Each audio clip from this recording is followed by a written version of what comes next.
विभिन्न कर्मों में प्रवृत्ति क्योंकि कामनाओं को लेकर होती है और कामनाएं अज्ञान का परिणाम हैं। इसीलिए जिस प्रकार विभिन्न यज्ञादि विहित कर्मों का किया जाना अज्ञान का फल है, बिल्कुल उसी प्रकार कर्मों के परित्याग मूल में भी अज्ञान ही स्थित होता है। इस तत्व को भली भांति जानकर मैं इन दोनों ही प्रकार की स्थितियों से परे रहता हुआ स्थित हूँ।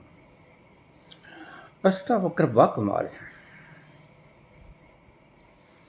अष्टावक्र जैसा कोई नहीं।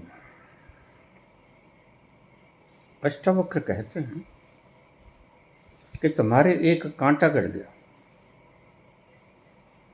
तो तुम उस कांटे को निकालने के लिए दूसरे कांटे का इस्तेमाल करते हो और उसको कोरे देते हो आसपास के स्थान को। तो उस दूसरे कांटे के सहारे तुम पहले कांटे को निकाल देते हो। वह कांटा जो दर्द कर रहा था वह समाप्त हो जाता है। बड़े प्यारे शब्दों में समझाने की चेष्टा की है कि क्या फिर जिस कांटे के द्वारा आपने पहला कांटा निकाला, क्या तुम उस कांटे को उस स्थान पर रख लेते हो जिस पर वो पहले वाला कांटा था? नहीं रखते। क्यों?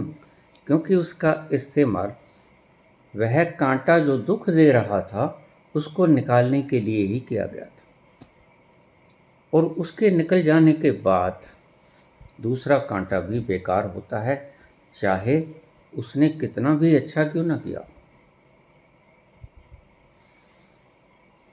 बड़ी गहरी बात है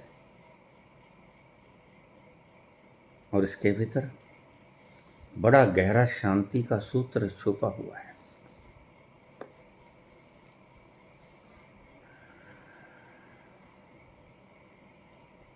जो तुम्हारा भला करता है तुम उसके साथ मोह कर लेते हो, जो तुम्हारा बुरा करता है तुम उसके साथ भी मोह पाल लेते हो।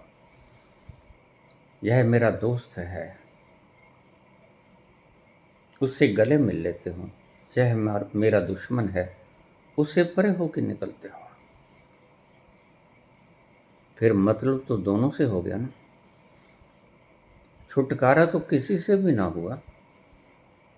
तुम्हारी बुद्धि को पता है यह मेरा दोस्त है, गले मिल लेते हो, और तुम्हारी बुद्धि को पता है यह मेरा दुश्मन है, उससे कन्नी काट लेते हो। इफेक्ट तो हुआ ना।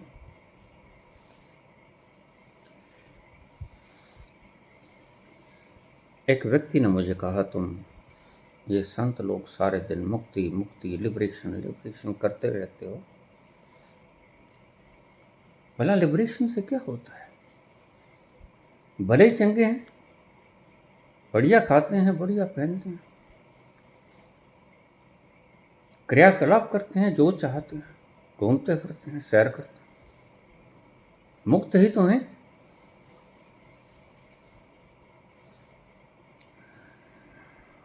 लेकिन इस व्यक्ति को अपना बंधन दिखा नहीं, और कोई भी कारण नहीं है, जो कहता है कि हम ऐश करेंगे, दूसरों को लूट कर ऐश करेंगे। उन्हें ऐश का अर्थ नहीं पता लगा। बस इतना ही कह सकता हूं मैं। ऐश का अर्थ जिसने जान लिया वो इन संसारिक भोगों को ऐश कभी नहीं करेगा। जिसने सही ऐश का मर्म जान लिया, जहां ऐश है वास्तव में, वहां तुम एक बार भी पहुंच गए तो वह 24 घंटे तुम्हारे भीतर रड़कता रहेगा कि वहां कब जाऊं, वहां कब जाऊं।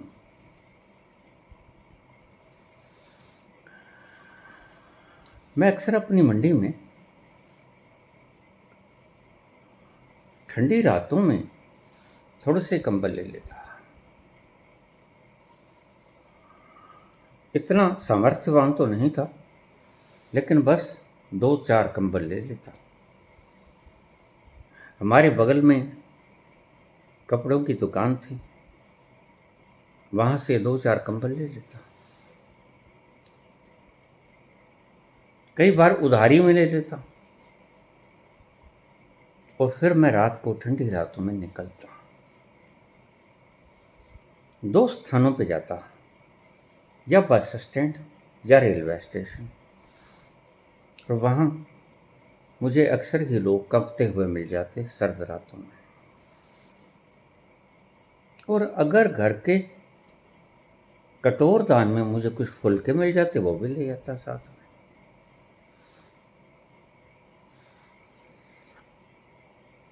अक्सर बस स्टैंड पे या रेलवे स्टेशन। तो अगर कोई पड़ा हुआ ठिठुरता होता तो मैं एक कंबल उसके ऊपर डाल देता और फिर आगे हो लेता। उसकी ठंडी थोड़ी देर के लिए रुक जाती। फिर कोई और देखता, बहुत से मिल जाते, मेरे कंबल थोड़ जाते हैं। लेकिन वो व्यक्ति ज़्यादा गरीब आदमी और कहाँ जाए। या बस स्टैंड पर हलवाइयों की दुकान के सामने तख्त पोस पड़े होते, वहाँ पर लेट जाते, उकड़ू होके पाँव को इकट्ठा करके। एक दिन मैं बस स्टैंड एक चाय की दुकान के सामने एक व्यक्ति लेटा हुआ था, कांप रहा था।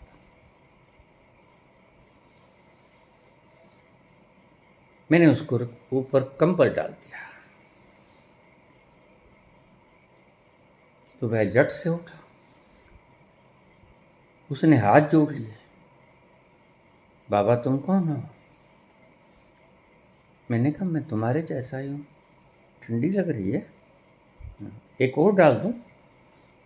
नहीं नहीं, बहुत है, ठंडी रुक जाएगी, किसी तरह रात गुजर कर लूँगा, फिर सूरज निकल आएगा, धूप सेक लूँगा।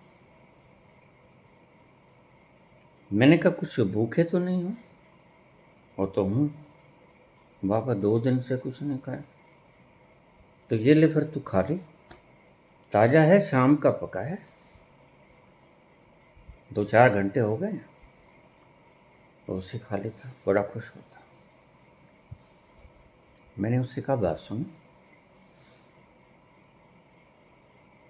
तुम यहाँ क्यों पड़े हो? तुम्हें कोई तरकीब बता दूं जो तुम्हारे सारे संकट मिट जाए? तो उसने कान थोड़े से मेरी तरफ कर लिया। बताओ बाबा, हम तो बड़े परेशान हैं, इस भूख से तन पे वस्त्र नहीं, सर्दी से छत नहीं, देखिए हवा ठंडी चल रही है, 2 घंटे पहले बारिश होके हटी है, दिसंबर का मौसम है और कंप रहा है। बताओ क्या करूं? मैंने कहा तुम्हारे सब मसले हल हो जाएंगे। हाँ बाबा, तुम करोगे मैं जैसा कहूँ? हाँ, तो ऐसा करो, किसी राह चलते व्यक्ति को अभी कोई ज़्यादा देर नहीं हुई है, उसको सिर से पकड़ लो जूंडों से और 5-4 टेक दो उसके। फिर क्या होगा बाबा? है तो पाप है। मैंने कहा पाप पुण्य क्या लेना है तूने? तुझे पुलिस ले जाएगी पकड़ के, हाँ, तो तुझे जहाँ सुलाएगी पुलिस, वहाँ कंबल भी देगी, सोने के लिए कोठड़ी भी देगी। और देखो, वहाँ कभी कभी आपको पता है दारू दूरू भी होती, शरीर गर्म रहेगा सारी रात, और खाने को वहाँ तंदूरी फुल्का होता है, और कई बार दूसरा सामान भी मिल जाता है। कहता बाबा देखने में भले चंगे लगते हो, आपके कर्म भी अच्छे हैं। आपने भूखे को रोटी खिला दी, कांपते हुए को कंबल दे दिया, और आप ऐसी बातें कर रहे हो। मैंने कहा तुम्हारा उपाय भी तो करना है। लेकिन बाबा ये उपाय तो न कर सकूंगा। मैंने कहा क्यों? कहता बाबा भूखा रह लूंगा, ठंडी मर लूंगा, लेकिन बेड़ियों के पीछे नहीं रह सकता, परतंत्र नहीं रह सकता, आजाद रहना चाहता हूं, भूखा रह लूंगा, ठंडी से मर लूंगा, बिना कपड़े के रह लूंगा, लेकिन गुलाम नहीं रह सकता।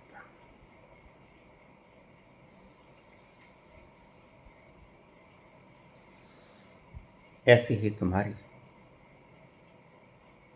तुम्हारे भीतर की अंकाक्षर यही है। तुम्हारी चेतना गुलाम नहीं रहना चाहती, लेकिन तुम्हारी ये बदमाश खोपड़ी है ना, ये कहती है धन इकट्ठा कर लो, उससे छीन लो, उसके जूंडे पकड़ के थप्पड़ लगा दो, उसके डाका डाल लो, उसके चोरी कर लो, कत्लो गारत करो, जिंदाबाद मुर्दाबाद के नारे लगाओ, फिरका प्रस्ती करो, कुछ भी करो।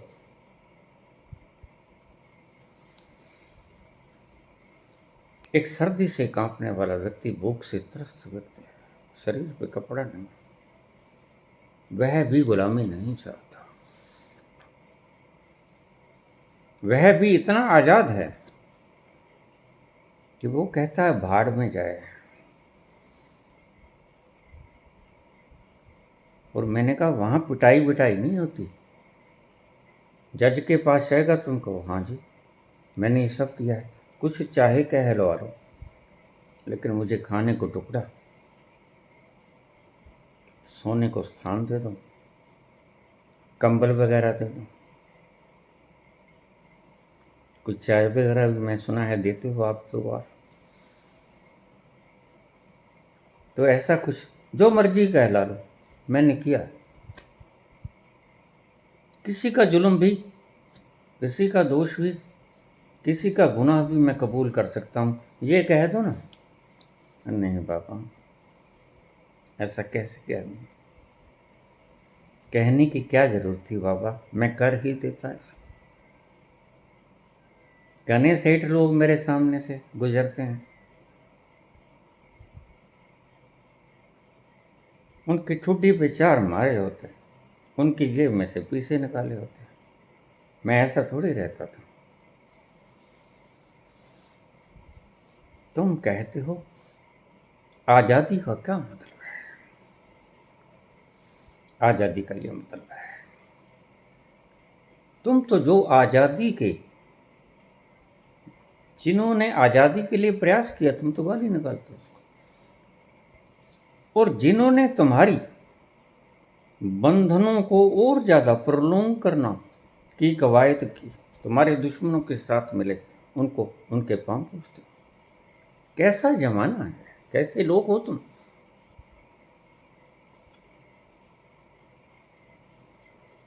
एक बिल्कुल भूखे मरने वाला, तन पे वस्त्र नहीं है, शरीर पे कंबल नहीं है, ठंडी में जहां तहां विश्राम करने को जगह मिल गई, सो गया, वह भी बंधन में होना नहीं चाहता। और ये कहानी मैंने इसलिए सुनाई कि तुम भी बंधन में रहना नहीं चाहते, तुम भी। लेकिन तुम हो कौन? यही अष्टावक्र कहते हैं कि जो कर्म तुम करते हो, फिर तुम जिसके द्वारा तुम्हें थोड़ी सी राहत मिलती है, तुम उसके साथ ही चिपक जाते हो। जिस कांटे से कांटा निकाला, फिर तुम उस कांटे से मुंह फाड़ लेते हो।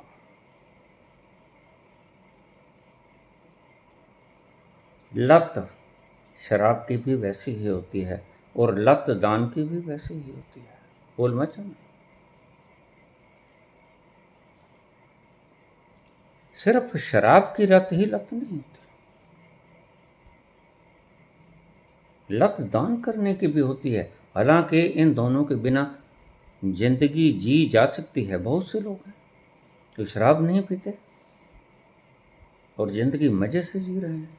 वरना सही पूछो तो शराब पीने वाला इतने मजे से जिंदगी नहीं जी पाता जितने मजे से जिंदगी बिना शराब पिए लोग जी लेते हैं।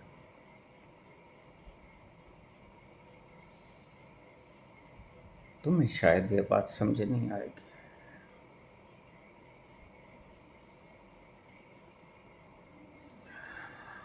और दान देने से बिना भी जिंदगी बड़ी अच्छी गुजर सकती है। जो लोग दान नहीं देते वो भी जिंदगी सुखद जी पाते हैं। तो लत लत होती है। सिर्फ जरूरतों को छोड़कर जो लत तुम पालते हो, जरूरत जैसे श्वास लेना, वो तो फिर जिंदगी ही छीन लेगा अगर ना ली तो। भोजन खाना, वो तो तुम मर ही जाओगे अगर ना खाओगे तो। जरूरी चीजों को छोड़कर जो बाकी तुम करते हो वो लत है। शरीर के ऊपर वस्त्र महावीर त्याग देते हैं, इनकी क्या आवश्यकता है। परमात्मा ने जो बनाया है परिपूर्ण बनाया है। भीतर का सिस्टम और बाहर का सिस्टम बिल्कुल एक्यूरेट बनाया है। तुम्हें पता भी नहीं कितनी सुंदर निर्मिति है उस परमात्मा की। तुम्हें पता है परमात्मा जिस स्थान पर बाल देता है, हेयर्स, उसका कारण है उस स्थान को थोड़ा सा टेम्परेचर लो रहना चाहिए। तुम्हारी काखों में बाल होते हैं, हम कटवा देते हैं। तुम्हारे सिर पे बाल होते हैं, हम कटवा देते हैं। इसलिए सिख धर्म में बालों को न कटवाने की परंपरा थी।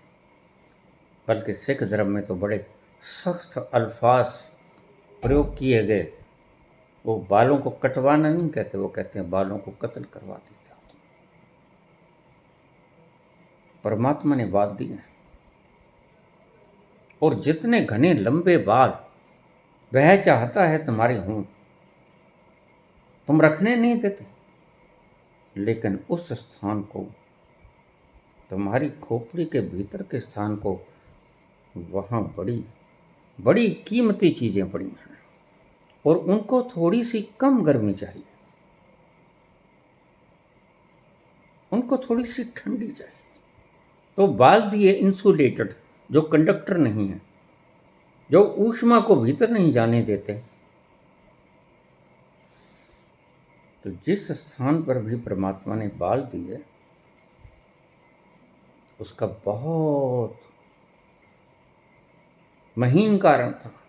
मुझे लोग कह देते हैं कि परमात्मा के होने का दृष्टांत, मैंने कहा सब तरफ उसका ही दृष्टांत है। तुम छोड़ो, सबसे पहले अपने शरीर को ही देख लो, कितना सूक्ष्म व्यवस्था है। तुम्हारा ब्लड प्रेशर 80-120 से घट जाता है तो मरे, ज़्यादा घट जाता है, ज़्यादा बढ़ जाता है तो मरे। शरीर परिपूर्णता स्वस्थता से काम नहीं कर पाता, तुम्हें कुछ लगता है कि गड़बड़ है। कोई भी चीज़ों का पैमाना अगर थोड़ा सा घट बढ़ जाता है तो तुम्हारा शरीर बता देता है कि कुछ अस्वस्थता है। तो देखिए उसने कैसे मापदंड तय किए। टेम्परेचर, तुम जान सकते हो कि तुम्हारे शरीर का टेम्परेचर 200 हो जाए और तुम जीवित रह जाओ।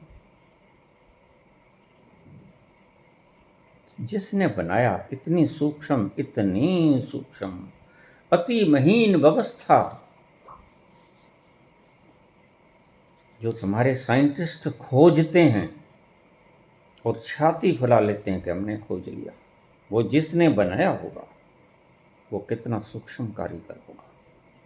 उसके होने का सबसे पहला प्रमाण यही है। अगर वो न होता तो वस्तुएं खंड मिंड हुई होती। अगर कोई घर तुम्हें बिल्कुल व्यवस्थित ढंग से सुंदर साफ एक एक चीज जगह जगह पे रखी हुई संवारी हुई रखी मिलती है, पोछा वगैरह लगाया मिलता है, बर्तन बर्तनों के स्थान पे है, रसोई की चीजें रसोई के स्थान पर है, जहाँ स्नान करना है वो स्नान का स्थान है, मलमूत्र करना है वह स्थान अलग है, तो उसकी व्यवस्था को देखकर, घर को देखकर आप क्या कहोगे कि इस घर का कोई रखवाला है। अन्यथा इतनी सुंदर व्यवस्था ना हो पाती। देखिए बिल्कुल पोछा लगाया हुआ है,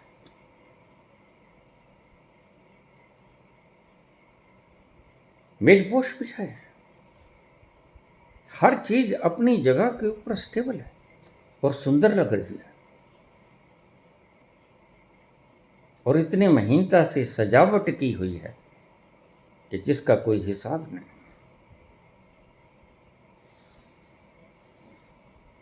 ऐसी सुंदरता से हर चीज व्यवस्था के ढंग से रखी हुई, क्या तुम्हें लगता नहीं कि इसको बनाने वाला कोई है। सिर के ऊपर बाल लगाए, हम बाल का जूड़ा बना लेते हैं, कितना सुंदर लगता है। आंखों की पलकें और पलकों के ऊपर भौहें, तुम्हें ऐसा ही लगता है। ये दांतों की बनावट, जिन दांतों से रोटी को काटोगे वो अलग, जिससे चबाओगे वो अलग, जिससे पीसोगे वो अलग, इससे परमात्मा की कोई खुशबू नजर नहीं आती। इस सारी व्यवस्था में परमात्मा की झलक नहीं मिलती।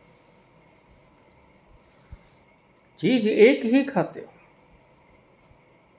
भोजन, और उससे आंखों में देखने की शक्ति आ जाती है, कानों में सुनने की शक्ति आ जाती है, जीवा में बोलने की शक्ति आ जाती है, दिल में धड़कने की शक्ति आ जाती है, फेफड़ों में सांस लेने की शक्ति आ जाती है। एनर्जी एक ही है, काम अलग अलग करती है, एक ही भोजन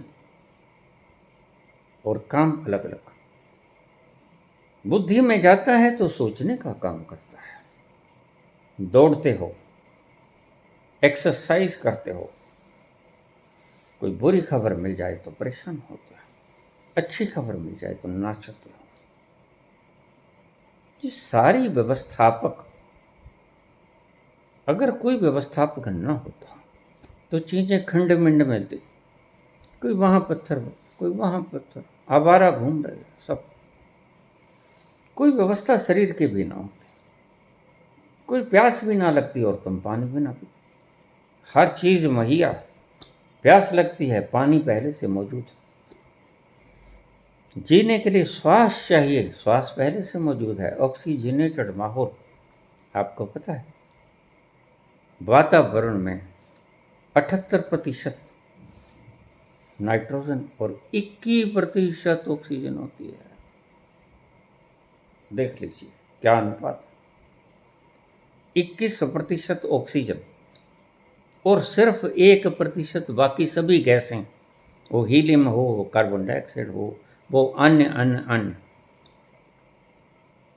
1% बाकी सारी गैसें नाइट्रोजन को छोड़कर, और 21% ऑक्सीजन, क्योंकि ऑक्सीजन की जरूरत है। बनाने वाले ने बड़ी सुंदर कायनात बांधी है, तुम नहीं मानते तो न मानो,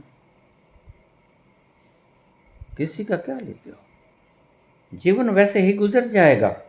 लेकिन एक बात समझ लेना, नास्तिक उतनी गहराई और आनंद से लेकर झूम झूम कर जिंदगी को नहीं बिताता, क्योंकि नास्तिक की जिंदगी का बोझ उसके सिर के ऊपर रखा है, आस्तिक की जिंदगी का बोझ उसके सिर के ऊपर नहीं रखा। आस्तिक की जिंदगी का बोझ किसी और के सर के ऊपर रखा होता है। मेरा आपकी कृपा से सब काम हो रहा है। मेरा आपकी कृपा से सब काम हो रहा है। करते हो तुम कन्हैया, करते हो तुम कन्हैया, मेरा नाम हो रहा है। मेरा आपकी कृपा से सब काम हो रहा है। आस्तिक अपना बोझ परमात्मा के सर पर रख देता है, अपने जीवन की नैया की पतवार भगवान के हाथों में सौंप देता है और निर्भर हो जाता है। नास्तिक अपनी जिंदगी का भार अपने सर के ऊपर रखता है, सारी उम्र अपना भार ढोता है।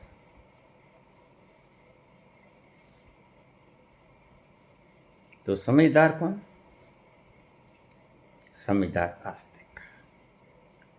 परमात्मा देखा हो ना देखा हो ये जुदा बात है, लेकिन आस्तिक सही है, चौंकिए मत। आस्तिक सही है। क्यों सही है? अगर एक भी व्यक्ति ने उस परम सत्ता को देख लिया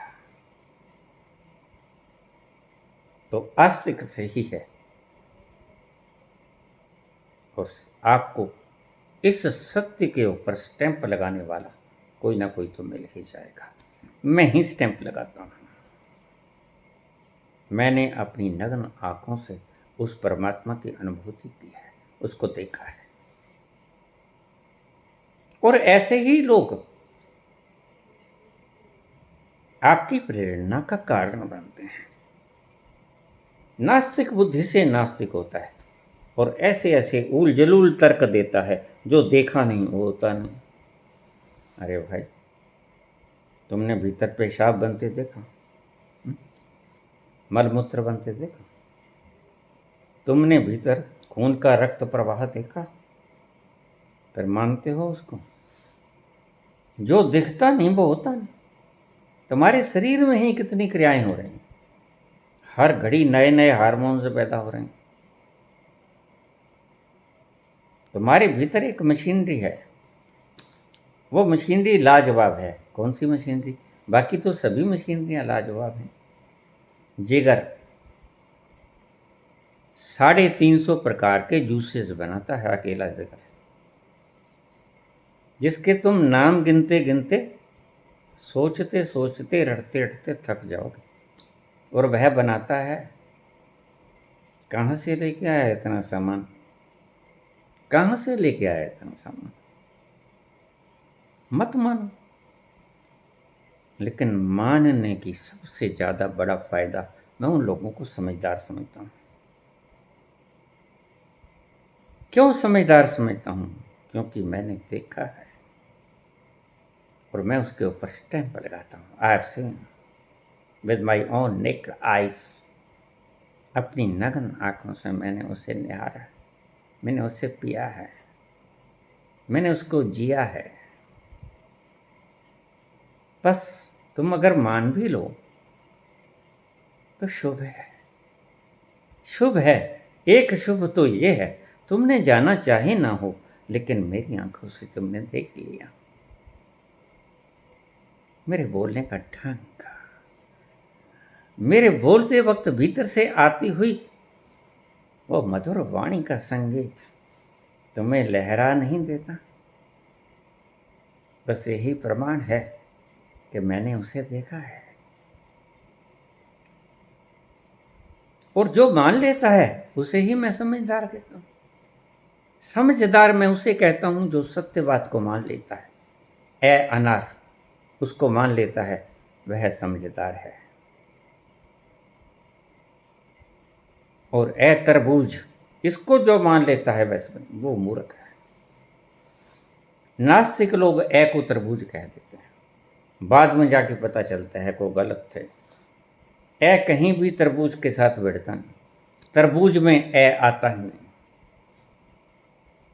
लेकिन अनार में ए सबसे पहला अक्षर आ जाता है।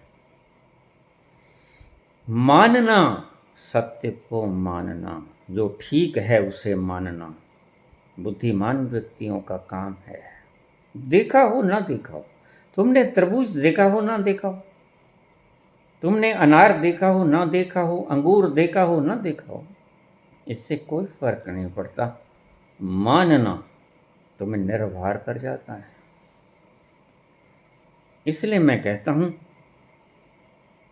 कि जानने का शूल चुबाने से अच्छा मानने की निर्भरता को मंजूर कर लेना, क्योंकि वह सत्य है। इसलिए नहीं कि तुम निर्भर होते हो, समझ में लेना बात को।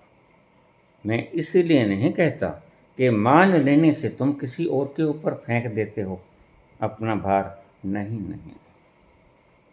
मान लेने से तुम सत्य को मानते हो, और जिन्होंने मोहर लगाई, जिन्होंने देखा, वो तुम्हें कहेंगे यू आर इंटेलिजेंट, तुम ही समझदार हो। क्यों? क्योंकि तुमने जो हमने चखा वो तुमने मान लिया, और जो हमने चखा तुमने उसे नहीं माना। तो संत बहस नहीं करता। मेरे पास बहुत से व्यक्ति आ जाते हैं, बाबा आओ शास्त्रार्थ का बहस करो, तो मैं उनके पांव छू लेता हूँ, बैठो कुर्सी पे, जलपान करो, भूखे हो खाना बनवा देता हूँ, लेकिन इस पोथी को तो कृपा करके बगल में ही रख लो, क्योंकि मैं शास्त्रार्थ करने वालों में है नहीं। वह इतना विराट और इतना विशाल और इतना एक्यूरेट है कि उसके बारे में शास्त्रार्थ किया ही नहीं जा सकता। इसलिए कृपा करो, तुम्हारी इच्छा मैं पूरी कर देता हूं। तुम जीतने आए हो ना, तुम सबसे ज्यादा समझदार प्राणी बनना चाहते हो ना, तुम मान सम्मान चाहते हो ना, तो मैं तुम्हारे पाँव को छू देता हूँ, दंडवत हो जाता हूँ, मुझे आशीर्वाद देता हूँ, फोटो खिंचवा लो, लोगों को दिखा देना बाबा मेरे चरण पकड़े खड़ा है, मैं स्वीकार कर लूंगा। और बताओ क्या चाहिए। वो आते थे मुझे जीतने, जाते थे परेशान होकर, पशेमानी में जाते थे, उनको कोई जवाब ही नहीं आता था। मैंने कहा मैं बुद्धू, अज्ञानी हूँ, मूर्ख हूँ, मैं तुमसे क्या शास्त्र करूँगा। तुम इतने ज्ञानी, तुम इतने समझदार, तुमसे मैं क्या शास्त्रार्थ करूँगा। नहीं नहीं, तुम जीते, पहले ही जीते, तुम्हारी शक्ल ही कहती है। 12:3:30 हुए पड़े हैं कि तुमने तो परमात्मा को पा ही लिया होगा, जो इतनी दूर से शास्त्रार्थ करने आए मेरे पास। और बाद में थोड़ा सा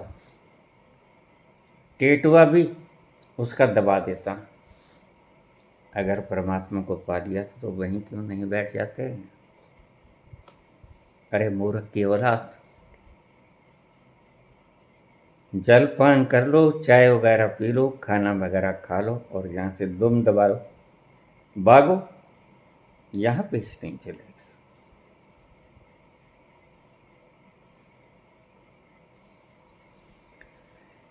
मैं कहता हूं मानना भी सुंदर है, लेकिन तुम मेरी बात को फिर नहीं समझते। तुम कहते हो बाबा तुम दोगली भाषा का इस्तेमाल करते हो।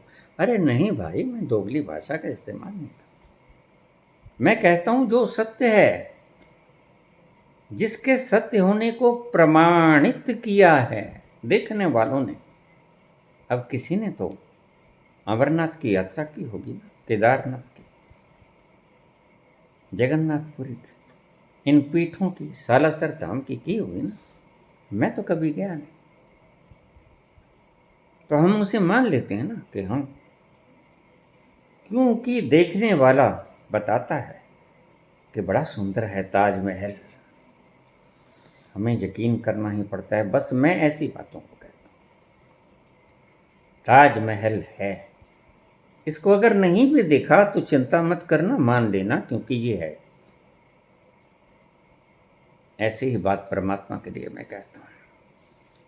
परमात्मा है, इसको मान लेना, जरा भी हिचकिचाहट मत करना। हिचकिचाहट करने की कोई आवश्यकता नहीं है। बिना शक मान लेना, बिना देरी किए मान लेना, क्योंकि यह सत्य है। और सत्य को मान लेने में हिचकिचाहट नहीं होनी चाहिए, देरी भी नहीं होनी चाहिए। हम बैठे हैं प्रमाणित करने वाले, हम बैठे हैं मोहर लगाने वाले। हमारे जाने के बाद कोई और आ जाएगा। हमारे आने से पहले कोई और था।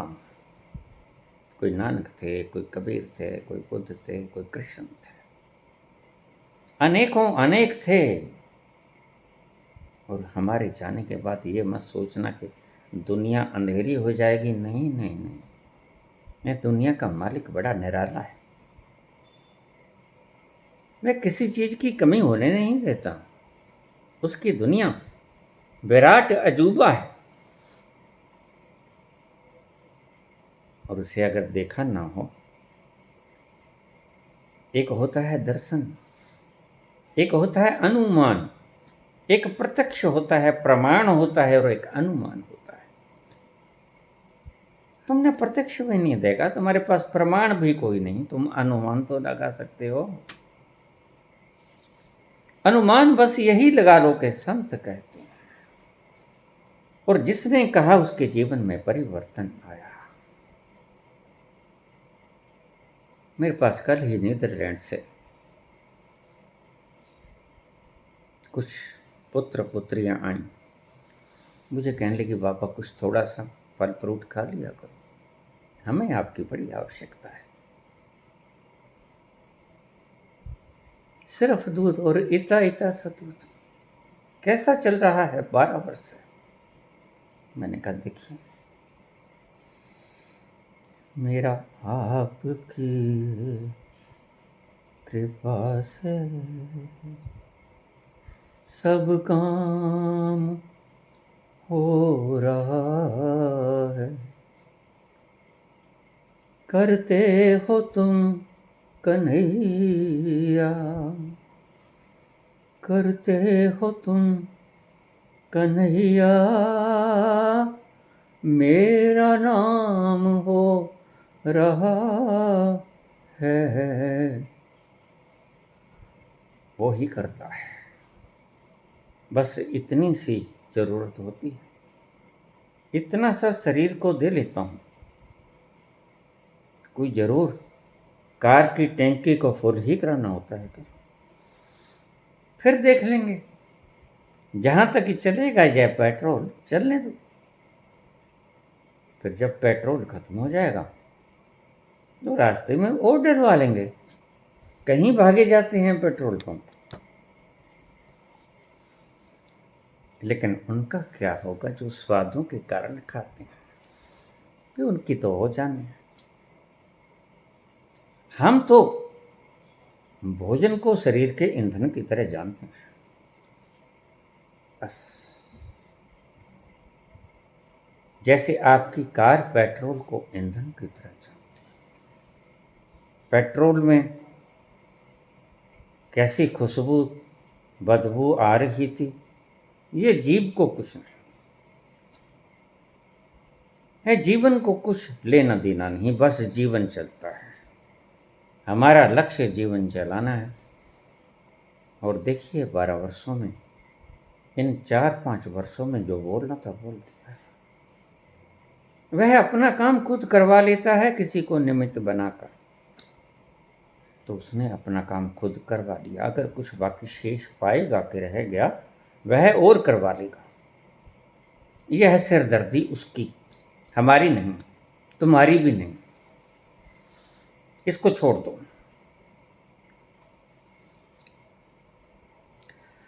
तो मानने वालों से मैं एक ही शब्द कहूंगा, इस तरह के अंट शंट प्रमाण मत दिया करो कि तुमने तुम्हारे दादा के दादा को देखा है। हाँ, हो सकता है बहुत से व्यक्ति ने दादा के दादा को देखा हो। मैंने 5 पीढ़ियाँ इकट्ठी बैठी देखी हैं अपनी माता के साथ, 5 पीढ़ियाँ। आज भी तस्वीर हमारे पास मिल जाएगी, 5 पीढ़ियाँ लगातार इकट्ठे बैठे हुए एक ही स्थान। तो ऐसा नहीं, ऐसे तर्क करते हैं तुम्हारे। सत्य को मानो, और मैं कहता हूँ मानो, क्योंकि वह सत्य है। अष्टावक्र कहते हैं विभिन्न कर्मों में प्रवृत्ति क्योंकि कामनाओं को लेकर होती है। मुझे पूछा किसी ने, जो पहुंच जाता है उसका लक्षण क्या है? उसकी आपाधापी नष्ट हो जाती है, उसकी दौड़ भाग, दौड़ धूप, प्रयास खत्म हो जाता है। क्यों? कुछ पाने को बाकी ना रहा। क्यों? क्योंकि उसने देख ली अपनी विशालता, महानता, अपनी विराटता। जो भी है, whatever it is in the universe, he exists, only he exists। सिर्फ वह ही वह है जो कुछ भी है, और उसके अतिरिक्त तो कुछ भी नहीं है। जब तुम ही हो तो क्या पाने के लिए प्रयास करोगे? कुछ पाने के लिए प्रयास करना पड़ेगा। कृष्ण कहते हैं मैं ऐसा तत्व हूं जिसमें कुछ और जोड़ा नहीं जा सकता, और जिसमें से कुछ निकाला नहीं जा सकता। उपनिषद का वाक्य है।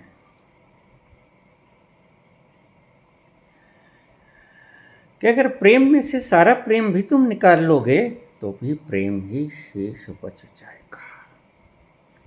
पूर्णमतः पूर्णमिदं पूर्णात् पूर्णमुदच्यते पूर्णस्य पूर्णमादाय पूर्णमेवावशिष्यते।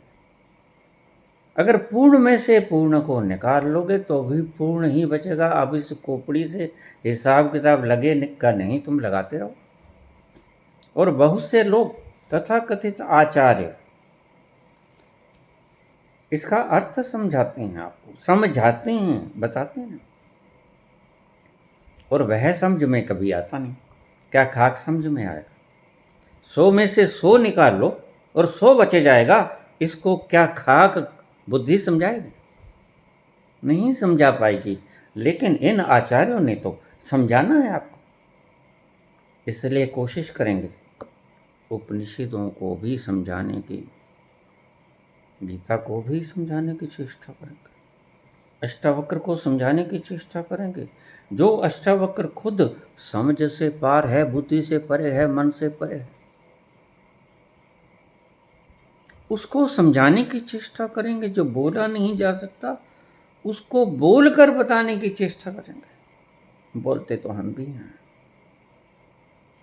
लेकिन हम बाद में कह देते हैं। देखिए, पहले भी कह देते हैं, बोला तो नहीं जा सकेगा, लेकिन क्या करें, भीतर से उबाल उठता है। भर गई गगरिया, सचखंड से गिर रहा है अमृत निरंतर, झर रहा है। कबीर कहते नाचो नाचो, अमृत बरस रहा है, लेकिन वो कबीर के लिए बरस रहा है। शीशे नाचते हैं तो महज एक दिखावा है, नाटक है। जैसे तुम राम का रोल करते हो। कल ही एक मैंने खबर सुनी, राम का रोल कर रहे व्यक्ति को हार्ट अटैक आ गया, मर गया। क्या हुआ? वह रोल कर रहा था।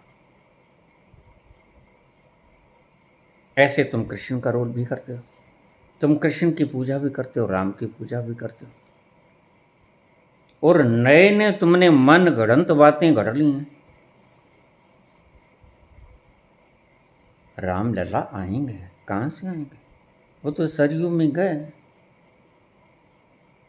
कृष्ण आएंगे, कहाँ से आएंगे? वो तो गए। आएंगे कृष्ण जैसी बातें और कृष्ण जैसा अनुभव लिए हुए बातें करने वाले आएंगे, लेकिन उनका चेहरा मोहरा कृष्ण जैसा नहीं होगा, उनका चेहरा मोहरा राम जैसा नहीं होगा। बिल्कुल आएंगे, बिल्कुल उसी अवस्था, उसी तल तक पहुंचे हुए लोग आएंगे। और यही कहा कृष्ण ने कि मैं यदा यदा ही धर्मस्य ग्लानिर्भवति भारत अभ्युत्थानं धर्मस्य तदात्मानं सृजाम्यहं परित्राणाय साधूनां विनाशाय च दुष्कृतां धर्म संस्थापनार्थाय संभवामि युगे युगे। वक्त वक्त पर जब व्यक्ति परमात्मा को भूल जाएगा, चारों तरफ बम चलते होंगे, एक दूसरे के खून के प्यासे हो जाएंगे, तब मैं आऊंगा। उसने ये नहीं कहा कि मैं इसी रूप में आऊंगा। कहाँ लिखा है बताओ? इस सारे शब्द में एक अर्थ भी दिखा दो जिसमें कृष्ण भगवान ने कहा हो कि मैं इसी रूप में आऊंगा। नहीं, उन्होंने कहा कि मैं आता ही रहूंगा।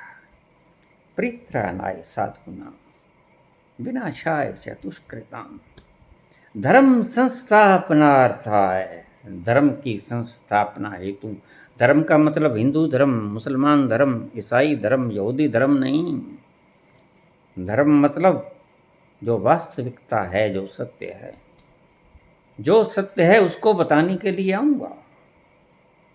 मैं आऊंगा, बस। वह आता है, मुखौटा कोई भी ले लेता है। वस्त्र तो कृष्ण के भी सदा वही नहीं रहते। स्नान ध्यान करके वस्त्र रोज बदलते हैं, रोज बदल जाते हैं, और तुम इसी कृष्ण को उन्हीं वस्त्रों और उन्हीं लिबासों में फिर ढूंढते हो। 5000 साल बाद वो पोशाक कितनी गंदी हो गई होगी, कभी सोचना। बदबू मारेगी उसमें। वो फिर आएगा उसी पोशाक को पहने, उसी मोर मुकुट को लिया हुआ।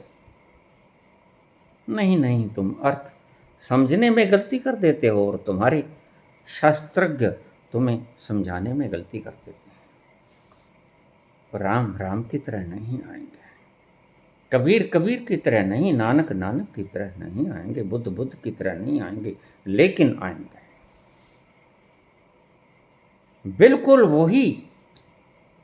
बिल्कुल वही अनुभव लिए हुए आएंगे जो राम और कृष्ण लिए हुए आए, जो कबीर और नानक लिए हुए आए।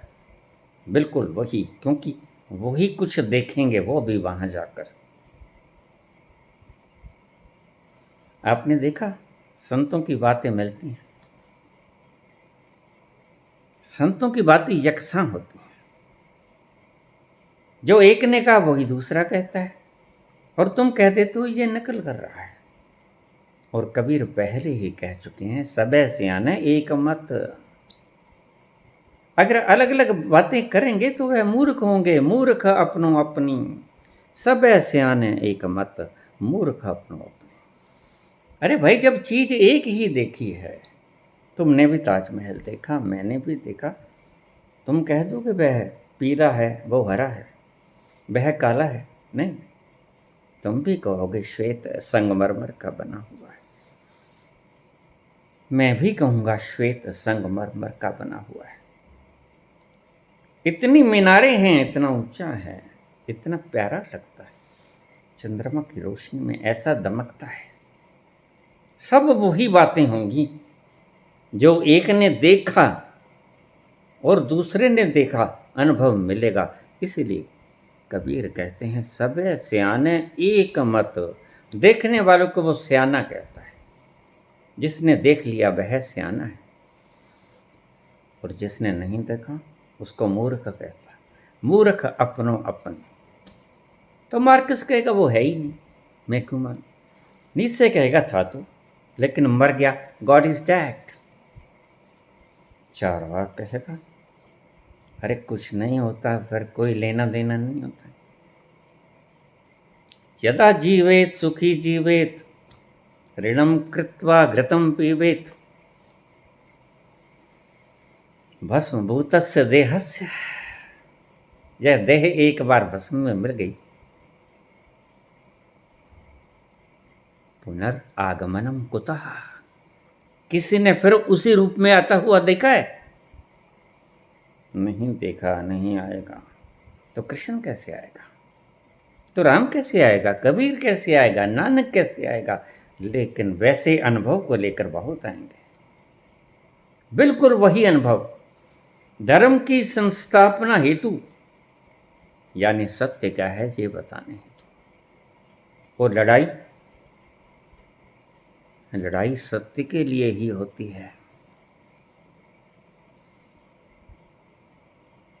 जमाने ने मारे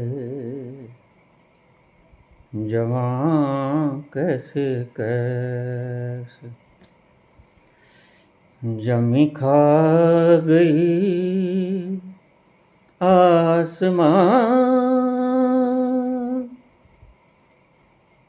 कैसे कैसे, जमाने ने मारे जवां कैसे कैसे। इस धर्म ने कितने शूरवीर निकल लिए, और तुम दुष्टों को, तुम मूर्खों को समझ कब आएगी। ये हिंदू धर्म, ये मुसलमान धर्म तुम्हें कब समझ आएगी। यह सिर्फ राज करने के ढंग है, पार्टी कोई भी हो। इसलिए मैं राजनीति को बुरे से बुरा नर्क कहता हूं। कुंभी बाक नर्क से बड़ा अगर कोई नर्क है तो है राजनीति। और इस धर्म ने कैसे कैसे जवान मार दिया, जमी खा गई आसमां कैसे कैसे, जमाने ने मारे जवां कैसे कैसे। तुम लड़ते हो, अल्लाह है उसका नाम, तुमको नहीं राम है उसका नाम, गॉड है उसका नाम, और नामों के ऊपर झगड़ते हो, लड़ते हो। भला नाम के ऊपर लड़ने जैसी कोई चीज है।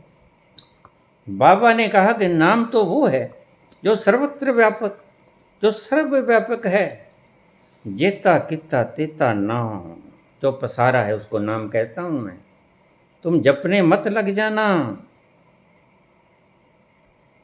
और यही गलती हमारे मूर्ख लोग, जिन्होंने देखा नहीं, जो जाना नहीं, वो कहते हैं जपो जपो खूब जपो, राधे राधे जपो, 5 नाम जपो, 7 नाम जपो, 2 नाम जपो, जपो।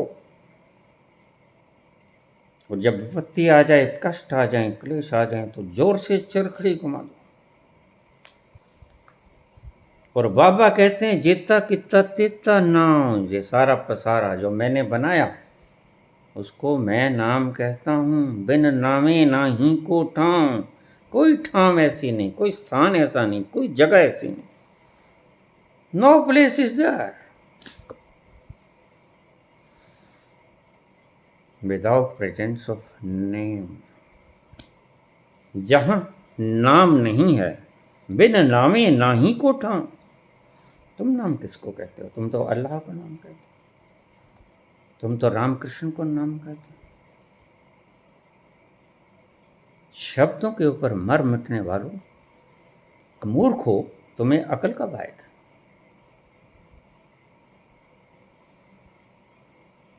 अगर नाम के पास पहुंचना है तो इस जुबान को बंद कर लो, जुबान को तालुए से लगा लो, मौन हो जाओ, अपने भीतर उतरो। मिलेगा, नाम भी मिलेगा तुम्हें, और वह अजबा नाम मिलेगा। तुम नहीं जपोगे, ना जुबान से जपोगे नाम, मन से जपोगे ना, मनसा वाचा नहीं जपोगे, वह होगा, होता है। तुम्हारे किए से सृष्टि में कुछ हुआ? आज तक तुम्हारे किए से सृष्टि में कुछ हुआ? नाम भी तुम्हारे कुछ किए से नहीं होगा। नाम प्रकट होता है उस तल पे प्रकट होता है जहां से उसका गुंजार हो रहा है, जिसे अनहद नाद कहते हैं। वह गूंजता गूंजता धीमा होता होता होता होता तुम्हारे कानों को सुनाई पड़ता है, तुम्हारे सहसराह को सुनाई पड़ता है। वह आता भीतर के उस तल से है। नाम तो है, लेकिन धुनी है, उसका गुंजार हो रहा है। उसका गुंजार करना नहीं है, यही मूर्खों ने फैला रखा है। सुबह उठो और जैसे रात को कुत्ते रोते हैं ना आसमान की तरफ मुंह करके, ऐसे आसमान की तरफ मुंह करके ओ कुत्तों की तरह रोना शुरू कर दो। इससे भगवान मिल जाएगा, खाक मिल जाएगा। विभिन्न कर्मों में प्रवृत्ति, क्योंकि कामनाओं को लेकर होती है। पहले कामनाएं उठेंगी, फिर तुम उन कामनाओं के संग संग बहोगे। तुम्हें कोई स्त्री अच्छी लगी, कोई पुरुष अच्छा लगा, ये कामना उपजी, फिर तुम उसके पीछे दौड़ोगे, उसकी गलियों के चक्कर लगाओगे, पत्र व्यवहार करोगे, फोन वगैरह करोगे, संपर्क साधने की कोशिश करोगे। कहाँ से हुई बात? देखने से, प्रवृत्ति से। यह प्रवृत्ति तुम्हें धकेलती है और तुम उस प्रवृत्ति के पीछे लग जाते हो। बस यही तुम्हारी गलती है। अगर संक्षेप में कहूं तो पीछे लग जाना, वासनाओं के पीछे, कामनाओं के पीछे, यही तुम्हारी कमजोरी है और यही तुम्हें दुख देती है। तुम्हारे दुखों का मूल कारण है चिपक जाना प्रवृत्तियों के साथ। वो फिर काम, वो क्रोध, वो लोभ, वो मोह, वो अहंकार, वो किसी भी तरह की प्रवृत्ति। बहुत से लोग तो जाप के साथ चिपके पड़े। तो जाप उनके लिए एक एडिक्शन हो गया है। एडिक्शन, तलब, उन्हें तलब लगती है। जैसे तलब के गुटके की तलब लगती है, वैसे ही 5 नामों की तलब लगती है। और तुम्हारा मन कहता है अगर मैंने ये नाम ना लिया तो क्या होगा तेरा कालिया, तू तो गया। गुरु कृपा कैसे होगी? गुरु कृपा सदा ही बनी हुई है। एक क्षण को भी गुरु कृपा को हटाता नहीं, हटाएगा भी नहीं, तुम कितने ही पापी हो। और अगर कृपा हटा ली होती तो तुम श्वास ले पाते, हृदय धड़कता तुम्हारा, भीतर के यंत्र तुम्हारे काम करते। जिन यंत्रों को तुमने अपने ही यंत्रों को, भीतर वाले को नहीं देखा, वो काम करते नहीं करते। ये उसी की कृपा है जो सारा काम हो रहा है और तुम मौज से सोए रहते हो। और भीतर के कर्मों को तुम कभी नहीं कहते हो कि आपकी कृपा से मेरा काम हो रहा है। करते हो तुम कन्हैया, मेरा नाम हो रहा है। तुम जब तक जिंदा रहते हो वो इनके सिर पे जिंदा रहते हो। यह धड़कता है, यह श्वास लेता है, सारे औजार अपना अपना काम बिल्कुल एक्यूरेसी से करते हैं, तो तुम जीवित रहते हो। अन्यथा तुम कहाँ जीवित रहते? उसकी कृपा ही से तो सब चलता है। उसने सब दिया है, श्वास लेने का यंत्र भी दिया है, और श्वास के जो श्वास को लेते हो वह ऑक्सीजन भी दिया है, भूख भी दिया है, भोजन भी दिया है, और भूख को पचाने के लिए तुम्हें एंजाइम्स भी दिया है। सब कुछ उसी की ही तो देन है। तुम क्या मामे के घर से लेके आए थे? और कामनाएं अज्ञान का परिणाम हैं। अष्टावक्र कहते हैं कामनाएं, कामनाओं की प्रवृत्ति के पीछे दौड़ना मूर्खता है। यही दुख का कारण है और सभी दुखी, क्योंकि सभी यही मूर्खता कर रहे हैं। कामना उठी तुम उसके पीछे दौड़ लिया। वो देखो अच्छे कपड़े पहने हुए है, धन बहुत है, हम भी धन कमाएं, और तुम लग जाते हो धड़ाधड़, तुम भी अमीर हो जाते हो। लेकिन जाके पता लगता है ये तो मुफ्त में नाक कटवा ली, वह शिथिरता तो ना आई, वह आनंद की घूंट तो ना पी, अभी प्यासे के प्यासे रह गए। और कहते हैं कि सभी कामनाएं अज्ञान का परिणाम है। अज्ञान यानी तुम जानते नहीं सत्य को। सत्य क्या है? बहुत बार कहा, सत्य ये है कि तुम शरीर नहीं। ये सारे यंत्र चलते हैं जैसे दूसरे यंत्र चलते हैं, ग्रह नक्षत्र तारे घूमते हैं, वो चलते हैं, वैसे ही तुम्हारे भीतर के यंत्र चलते हैं। इनमें तुम्हारा कोई योगदान नहीं। अष्टवक्र यही बात कहते हैं कि कामनाएं अज्ञान का परिणाम है। तुमने अभी जाना नहीं कि तुम हो कौन, हु आर यू।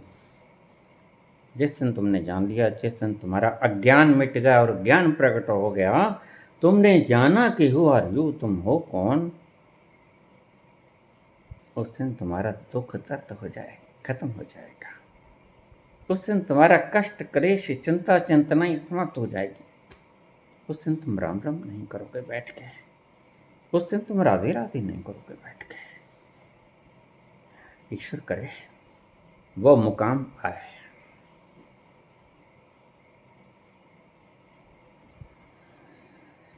वो वक्त आए जब तुम्हें वो मुकाम मिले।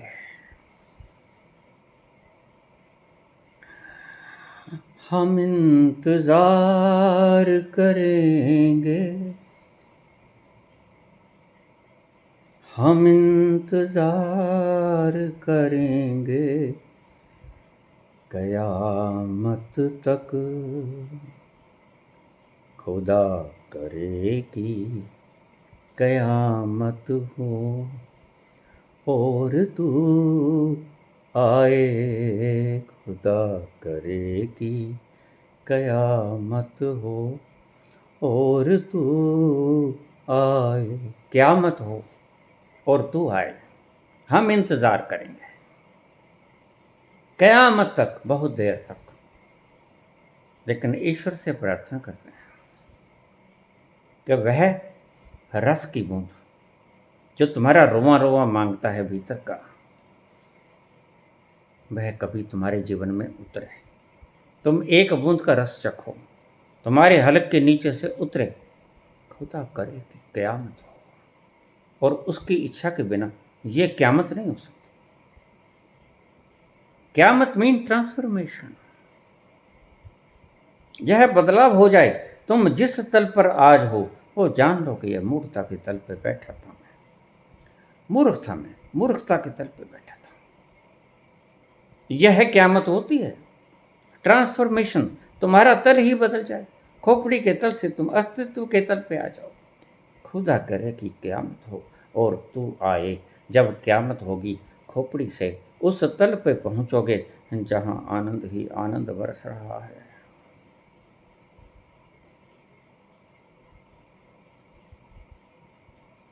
सुध बिसरा गयो मोरी रे,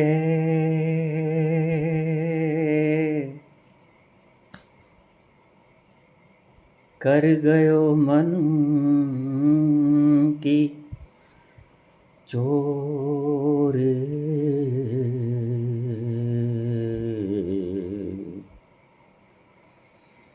वो काला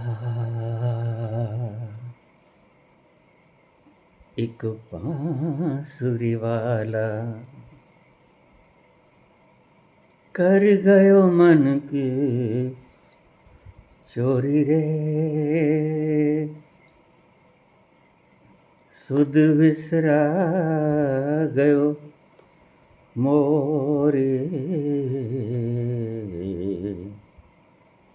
माखन चोर वो नंद किशोर जो, माखन चोर वो नंद किशोर वो, कर गयो मन की चोरी रे।